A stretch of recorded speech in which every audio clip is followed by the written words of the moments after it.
mix the vaccines? The question that Canadians continue to ask as vaccinations continue to roll out. Eagle News correspondent Sherry Colizado has the story. Earlier this week, a statement from the World Health Organization confused many Canadians as to whether or not it is safe to mix vaccines. Here's the statement. There is limited data on mix and match. There are studies going on. We need to wait for that, and maybe it will be a very good approach. But at the moment, we only have data on the AZ vaccine, Oxford AstraZeneca, followed by Pfizer.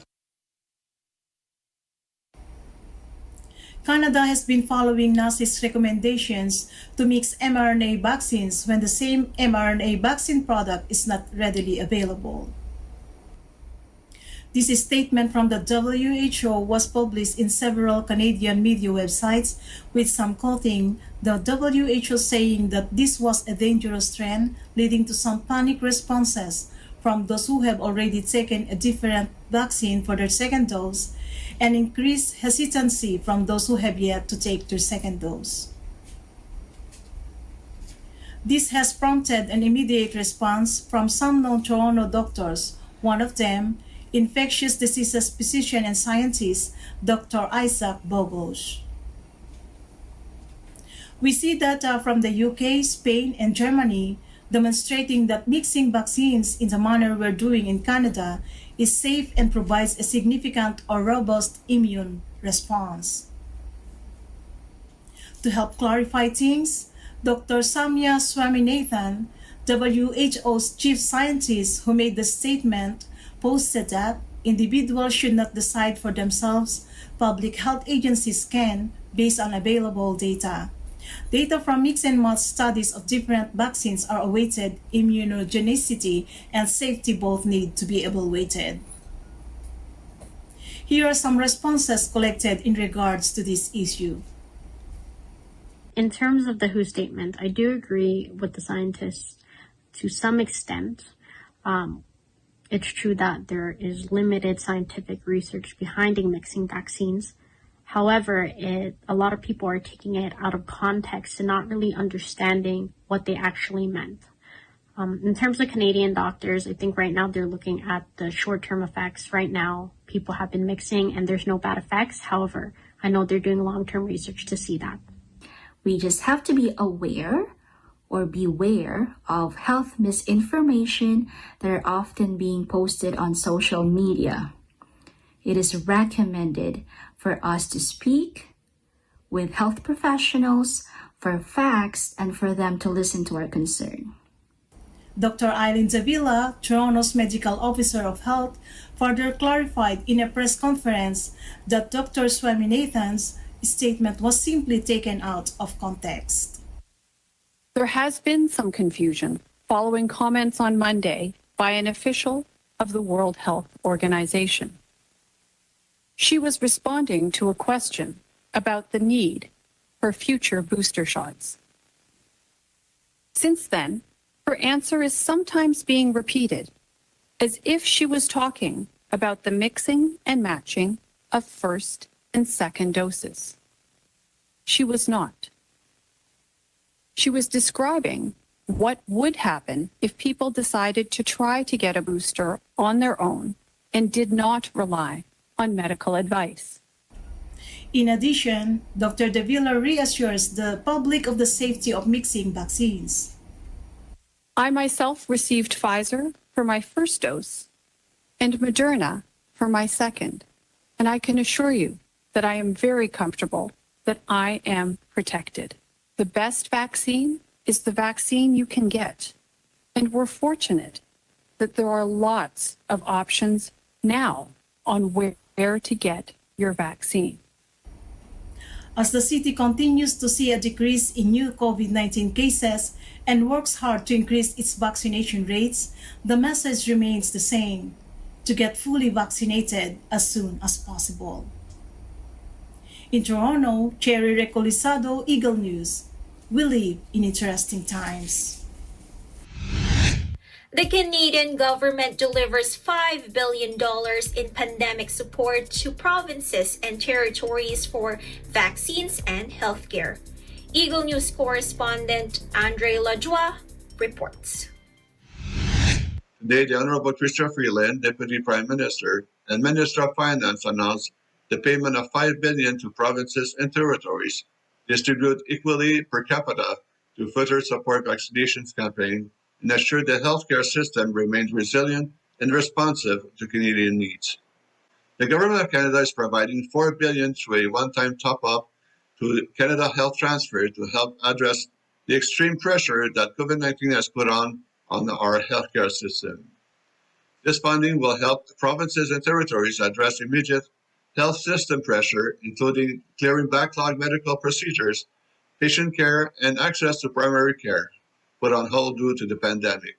In addition, the Government of Canada is providing $1 billion to support vaccine rollout campaign across the country and helping Canadians receive their first and second dose as quickly as possible.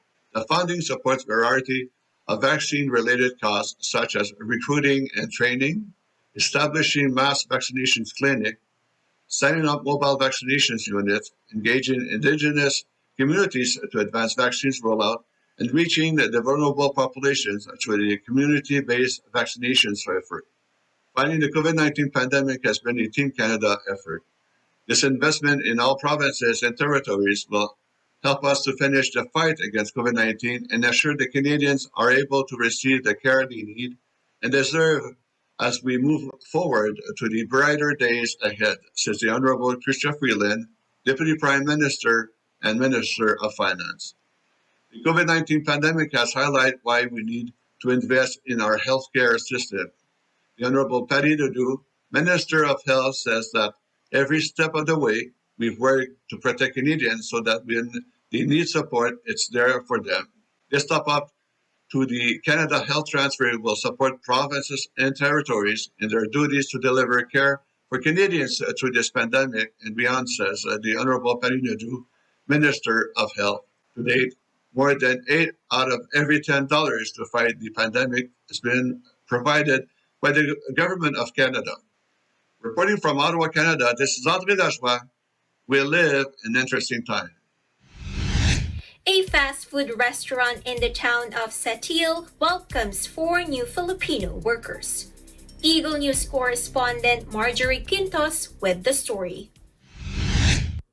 Overseas workers from the Philippines, Jamie Singson, Jerome Maron, Jessilu Ebo, and Quazen Cruz arrived in the town of Setil in Quebec last week to work for a fast food restaurant. They were welcomed by Filipinos who have been living in this part of Quebec, where population is less than 26,000 and majority of residents are French speakers. They applied for their work visas during pandemic in July 2020. As a result, their visa applications took almost 1 year to process. On a good note, the group had the chance to take French lessons before receiving their work visas. Their employer, Marie-José Carrier, is pleased to have these 4 new team members with a statement. Well, I'm so excited because Jamie, Jerome, Kaizen, and Jessilu just arrived in Setil last week to work in our restaurant, A&W restaurant, and I'm really excited because we've been waiting such a long time for these people to arrive in Canada, and but back in the Philippines they were starting to learn French, which is much more easier for us because when they come here, well, they can talk already in French with their work colleagues, so this is really appreciated from the locals here. But we're so excited because everyone so far is healthy, and that's the most important. Everyone is safe and sound, so we're so excited. Reporting from Montreal, Quebec, Marjorie Quintos, Eagle News. We live in interesting times. Police in a western Canadian city of Kelowna say 4 construction workers died in a crane collapse and a 5th man is missing but presumed dead. Eagle News correspondent Stacey De Ocampo with more details. Police in the western Canadian city of Kelowna say that 4 construction workers died in a crane collapse and a 5th man is missing and presumed dead.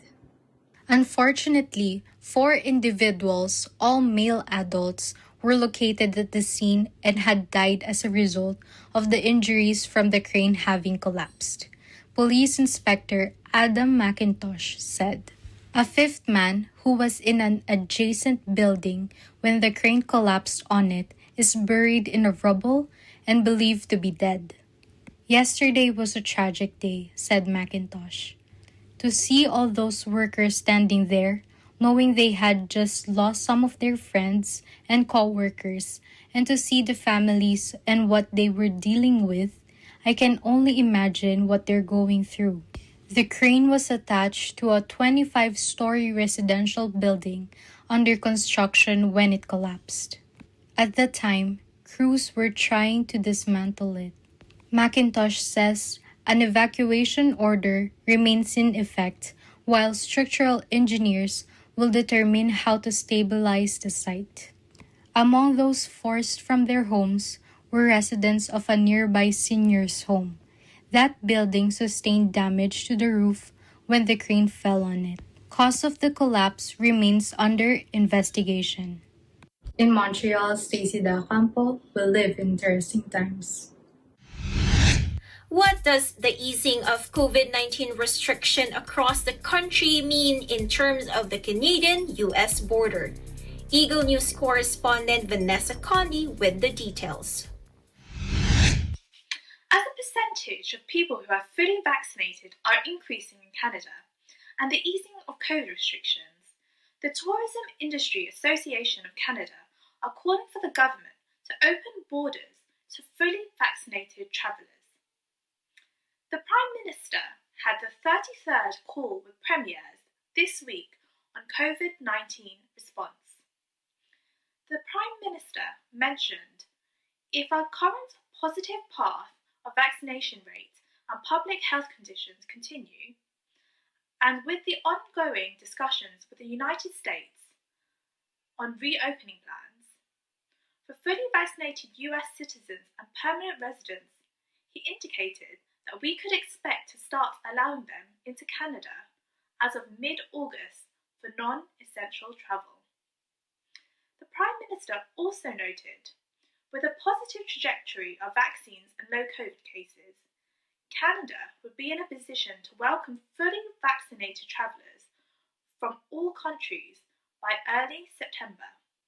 This will be welcomed for many families that have been apart due to the COVID-19 restrictions, and for the travel industry that has been hit hard due to the pandemic.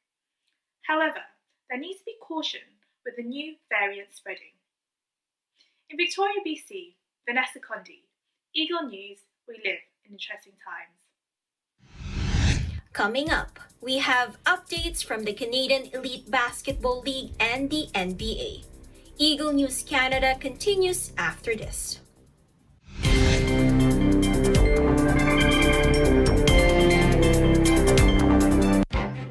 Events happen around us all the time, in our community, in our country, around the world. Events that affect people, move communities, or simply inspire us. Interesting events that people need to know. In these interesting times, we continue to be a competent partner in delivering news about these events. Fast, accurate, balanced. Eagle News, because we live in interesting times.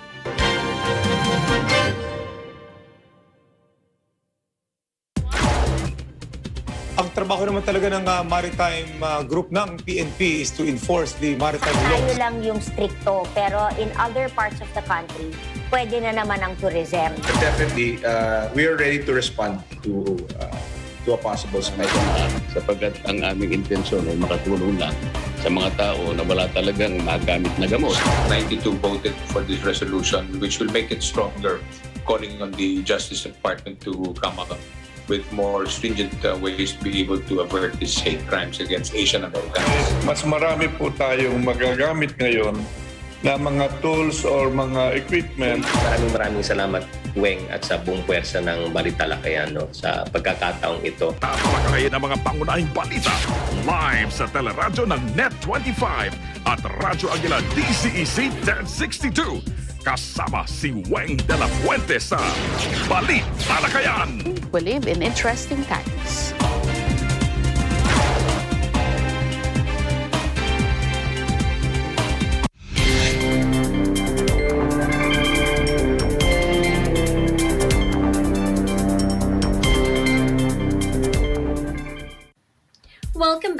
You are watching Eagle News Canada. I am Kathleen Cruz from Vancouver, British Columbia.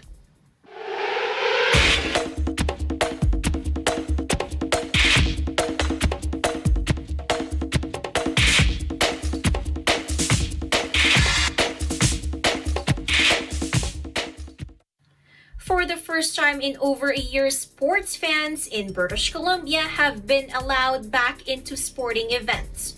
The Fraser Valley Bandits of the Canadian Elite Basketball League became the first professional team in the province to welcome fans back into the stands since the COVID-19 pandemic. Here's Eagle News correspondent Anthony Sevilla with more details from the Abbotsford Centre.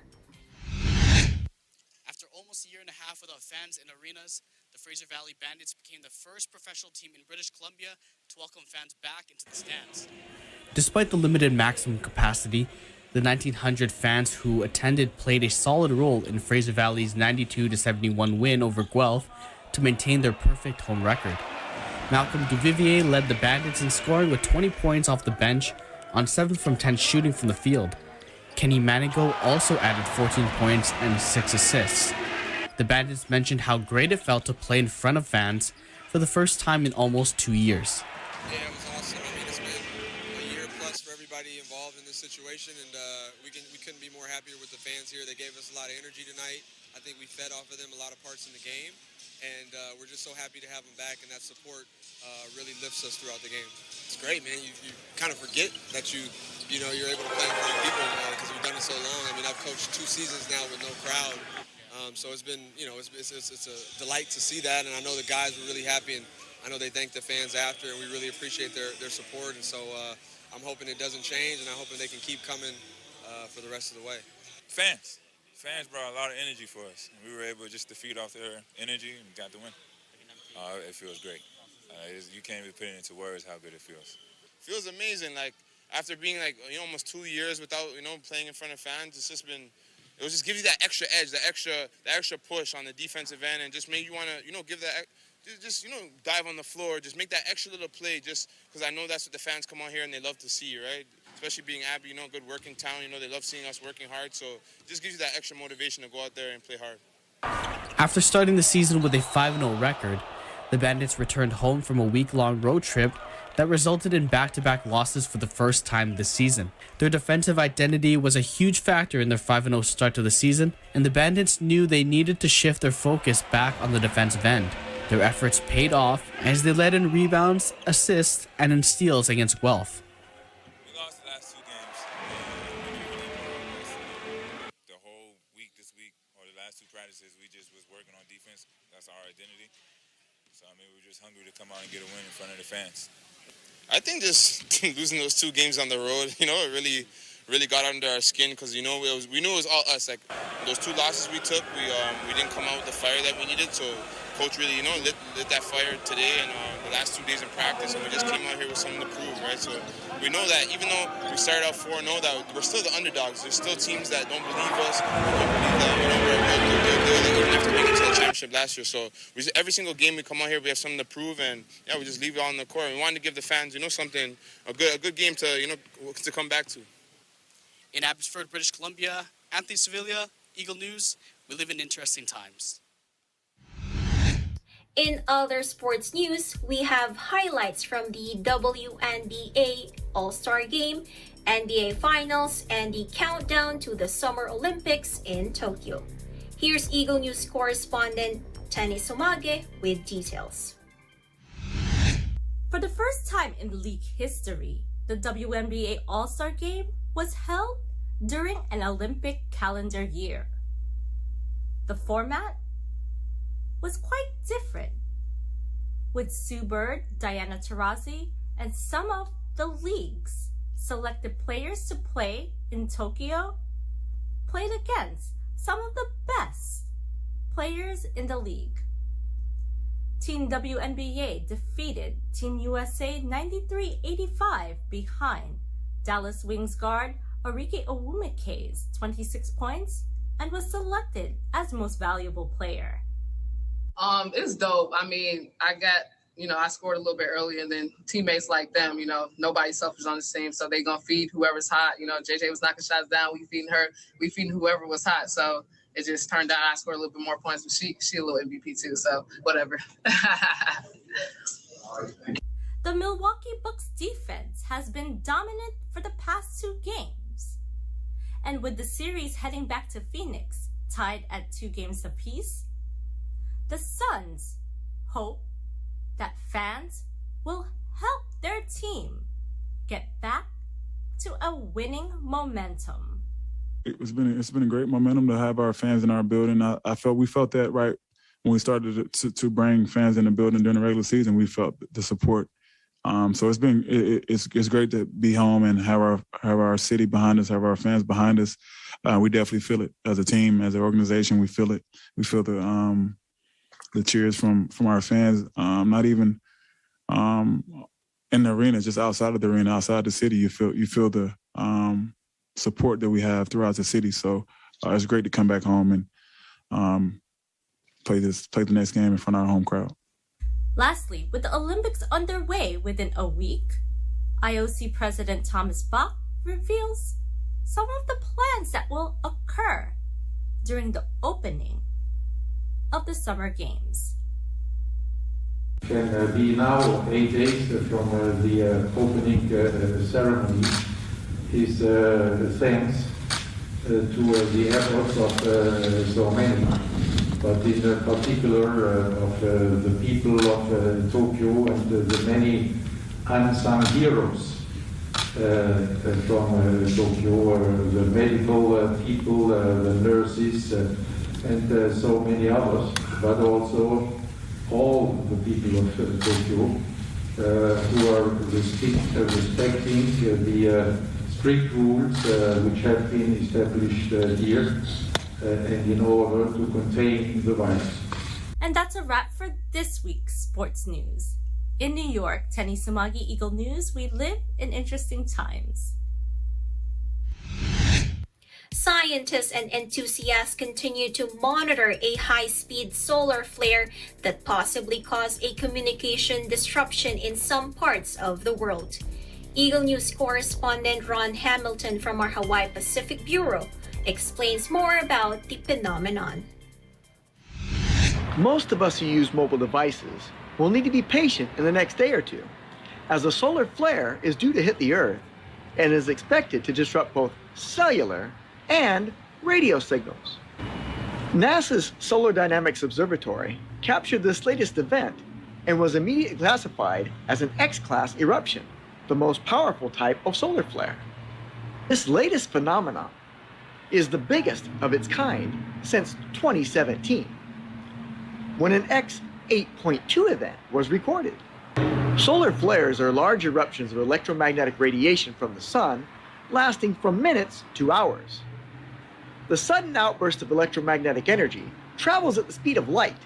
Therefore, any effect upon the sunlit side of the Earth's exposed outer atmosphere occurs at the same exact time if the event is observed.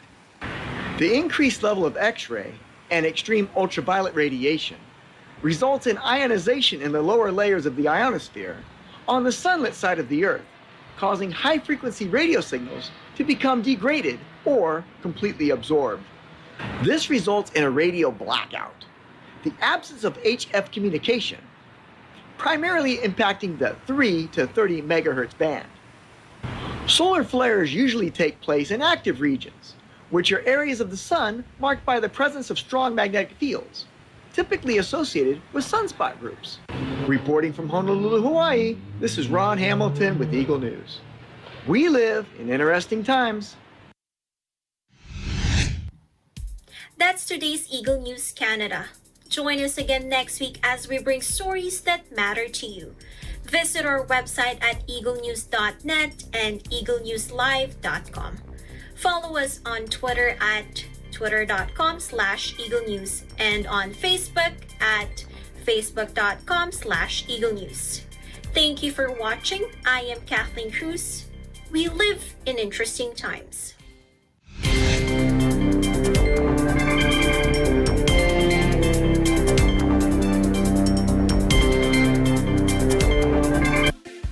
factual, We have to defeat the virus everywhere. timely information, balanced, not only in the country,